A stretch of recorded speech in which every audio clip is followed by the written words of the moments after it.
This feels weird to come back to after this long. That was my bad. I've been kind of busy.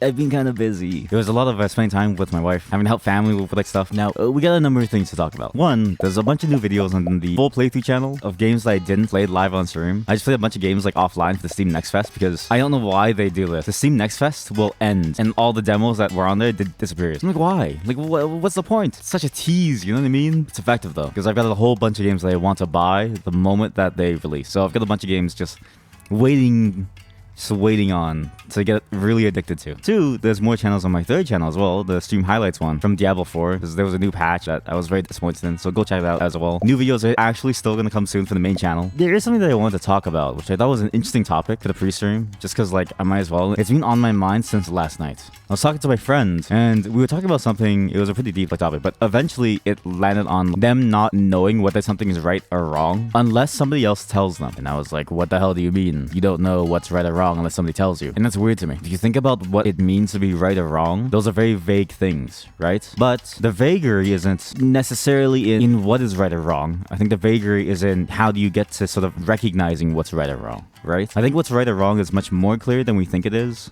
Like, there's some core tenets that sort of make sense. But it was fascinating to me to sort of hear my friends say that, because it was like, wait, how do you think that people who are telling you what's right or wrong figured out what's right or wrong, right? I mean, a lot of human history and a lot of the knowledge and the lessons that we have are passed down from our ancient ancestors to our recent ancestors to us, right? That's basically how it works. But also, a lot of it was just kind of like figured out along the way. Like at some point, people realize, yeah, you shouldn't beat your children.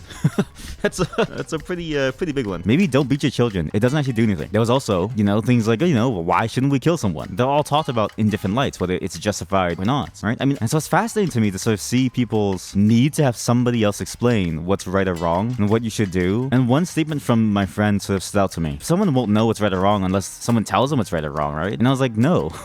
I reflexively just went, no, that's the dumbest thing I've ever heard in my life. You have some sort of maxims that you can follow to determine what's right or wrong. At its core, it's like, does this harm some living thing in some measurable way? And does it not undo another level of harm? If so, then it's bad versus it's good. There's a reason why a lot of people fight for the rights of non-normative people, right? Because non-normative, even just being non-normative in any way, whether it's your sexuality or your gender or your orientation or like whatever, right? Even in just your mind state, is basically a death sentence in today's world, right? But for a lot of people, they want that. They've been told that it's wrong, and so it's like, oh, it's wrong. They never stop to think, well, wait a minute. This is harming someone. This doesn't really help them. We're putting them in a lot of undue harm and stress. Like, it doesn't undo a level of harm either. That's like, equivalent, if they even can be. And so it ends up being wrong. And so when my friend said that, I was kind of blown away. Because I tend to forget that, like, that's like 99% of the population. I'm not saying I'm like the 1% of the population, but I tend to forget that we all tend towards wanting somebody else to tell us the answers of what's right or wrong, even though they don't even know what's right or wrong anyways. Like, they're trying to figure it out. They have no clue. You'd be very surprised by how often the people in your life rely on you to tell them what's right or wrong, how little they know about life, even the people that you look up to for answers. Sorry, one second. Let me fix the mic so you can see my mouth move. I swear they invent mic stands for people with like gargantuan strength. But yeah, it's fascinating to me that like a lot of people rely on that, and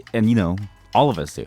Even I do. I don't think there's a single person that isn't schizophrenic that basically determines their own truth for everything, right? But even then, I think it's important to try to exercise that as much as possible, because otherwise you're just gonna be left living life by somebody else's ideas, living life by somebody else's thoughts, and living life by somebody else's definition of right, even though it may not be right in the long term. I think about all those people who are sort of like born into a life of hate, right? If you're surrounded by racism the day that you're born, you're gonna be racist. That's just how it works, man. But at the same time, does it necessarily absolve them of the responsibility of trying to think for themselves to determine what's right or wrong? I don't think so. I think there's a lot more that they could do to try to understand, well, what is right and what is wrong. And it's a problem. It's a problem because I don't think people really sort of realize that on a deep level, or even come across that idea without somebody else telling them. I think for my friend, that was their first time hearing somebody say to them, no, you can determine what's right or wrong by just figuring out, some very basic empathetic questions, right? Again, psychopaths or sociopaths, though they may be a not insignificant number of people, they're not so widespread that they're everywhere. The average person is not a sociopath or a psychopath, and so you can probably expect them to have some level of empathy that they could exercise if they wanted to. If they wanted to. Anyways, I just thought it was an interesting topic for the pre-stream. Just because it was also stuck in my mind of like, yo, how do people even determine what's right and wrong? And it's like, you don't need me to tell you treating people with respect is right or wrong. Like, you don't need to look at me and like be like, oh, is that right or wrong? Or like ask me, like, is this okay? It's like, no, you know it's okay. Or you know it's not okay. You can figure it out yourself. Do the effort. You know what I mean? But again, I expect too much from people.